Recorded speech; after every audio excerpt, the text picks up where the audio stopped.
அனைவருக்கும் வணக்கம். 11ஆம் வகுப்பு யூனிட் 11ல பேசிக் ஆர்கானிக் காம்பவுண்ட்ஸ் அப்படிங்கிற யூனிட்ல நம்ம என்ன பார்க்க போறோம்னா கிளாசிஃபிகேஷன் ஆஃப் ஆர்கானிக் காம்பவுண்ட்ஸ் அப்படிங்கிற டைட்டில் இன்னைக்கு இந்த வீடியோவில் பார்க்க போகிறோம். அதுக்கு முன்னாடி இந்த சேனல் நீங்கள் புதுசாக இருந்தால் இந்த சேனலை சப்ஸ்கிரைப் பண்ணுங்கள், மறக்காமல் பெல் பட்டனில் ப்ரெஸ் பண்ணி ஆல் அப்படிங்கிறத கிளிக் பண்ணிக்கோங்க. அப்போ தான் அடுத்தடுத்து போடக்கூடிய வீடியோஸ் வந்து உங்களுக்கு நோட்டிஃபிகேஷனில் வரும். வாங்க கிளாஸுக்கு போகலாம். The existing large number of organic compounds and ever increasing number have made it necessary to classify them. They may be classified based on their structure or the functional groups.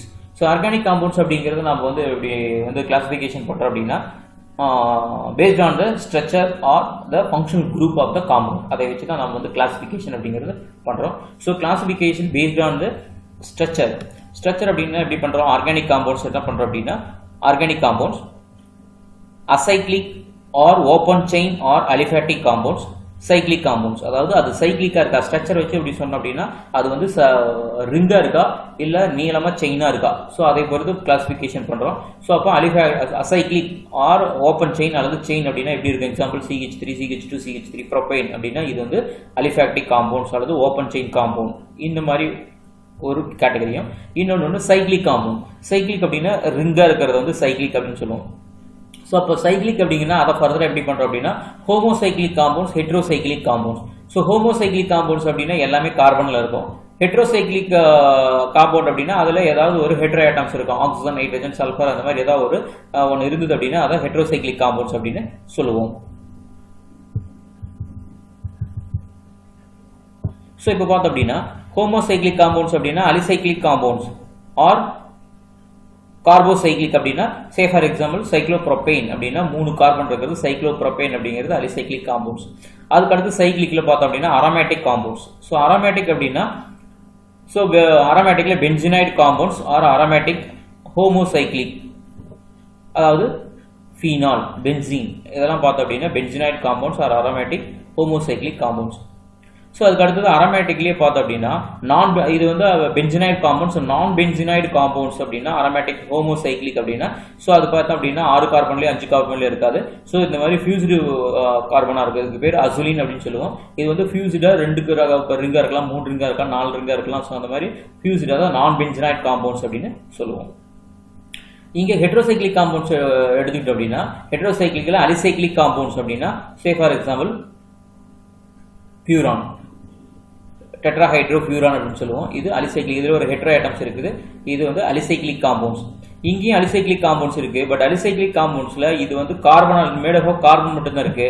But ஆனா இது வந்து hetero ஆட்டம் ஒன்று இருக்கு, oxygen இருக்கு. அதனால இது வந்து alicyclic காம்பவுண்ட்ஸ்ல hetero atoms இருக்கு. அதுக்கடுத்து அரோமேட்டிக் காம்பவுண்ட்ஸ். அரோமேட்டிக் காம்பவுண்ட்ஸ் எடுத்துக்கிட்டோம் அப்படின்னா ஸோ இது வந்து பிரிடின், அதாவது ஹெட்ரோசைக்ளிக்ல ஹெட்ரோ நைட்ரஜன் ஆட்டம் இருக்கிறதுனால இதை ஹெட்ரோ அப்படின்னு சைக்ளிக்னு சொல்றோம். ஸோ இது வந்து அரோமேட்டிக் காம்பவுண்ட்ஸ். ஸோ இது இப்படி தான் வந்து எதை பொறுத்து கிளாசிஃபிகேஷன் பண்றோம் அப்படின்னா ஸ்ட்ரக்சரை வச்சு கிளாசிஃபிகேஷன் பண்றோம். Next, paste on the above classification, let us classify the following compounds. கீழ இருக்கிற காம்பவுண்ட்ஸ் கிளாசிஃபிகேஷன் பண்றோம். So classify the following compounds based on the structure. So structure பார்த்தோம் அப்படின்னா 1 2 3 4 5 கார்பன் இருக்கு. அதுக்கு அடுத்தது பார்த்தோம் அப்படின்னா இதுலயும் 5 கார்பன் இருக்கு. இது ரிங்கா இருக்கு. ஸோ இது எப்படி பண்றோம் அப்படின்னா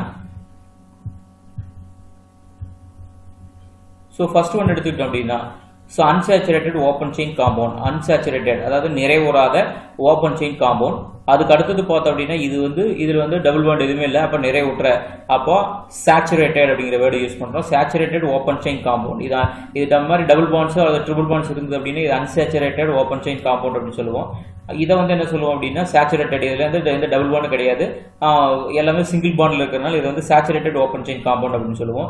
இது வந்து என்ன சொல்லுவோம்னா அரோமேட்டிக் பென்சினைட் காம்பவுண்ட். இது வந்து பென்சின், இது வந்து aromatic compound. So aromatic benzenoid compounds அப்படின்னு சொல்லுவோம்.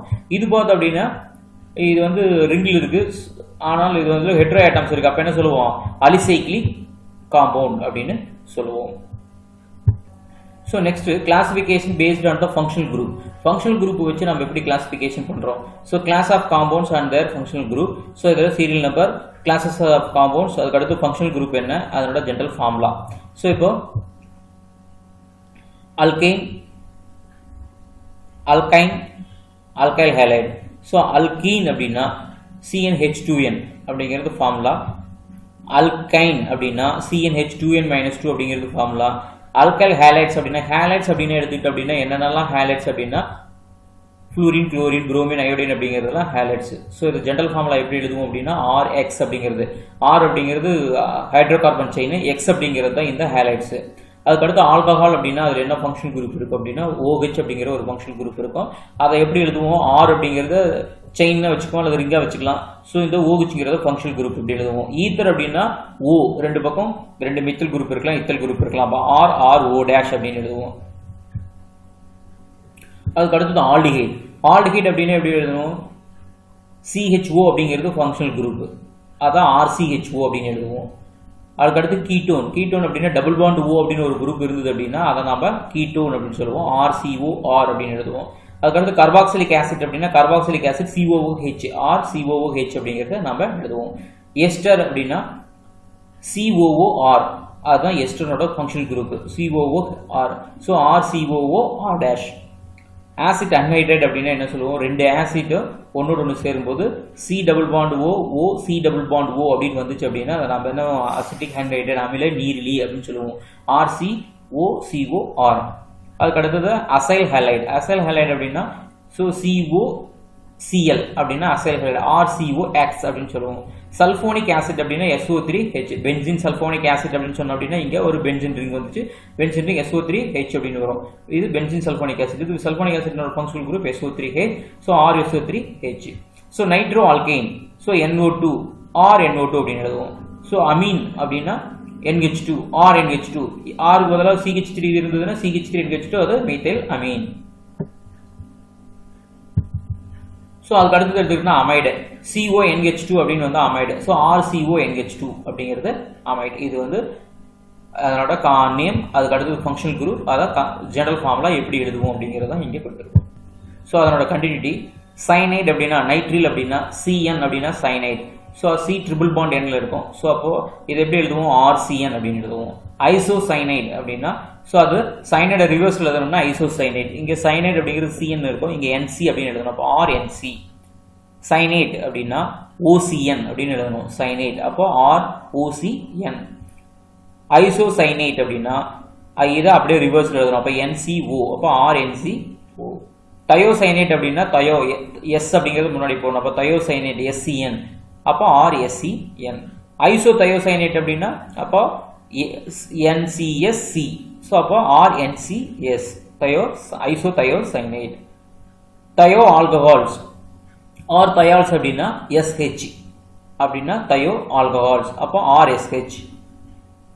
தயோ ஈதர்ஸ் அப்படின்னா SR ஆர் RSR, அதாவது அங்கே ஈத்தரில் ஆக்சிஜனுக்கு பதிலாக ஆக்சிஜன், சல்ஃபர், செலீனியம். ஸோ அந்த ஆக்சிஜனுக்கு அடுத்தது எல்லாம் பீரியாடிக் டேபிளில் பார்த்தோம் அப்படின்னா சல்ஃபர் வரும். ஸோ அப்போ தயோ இது ஈத்தர்ஸ்.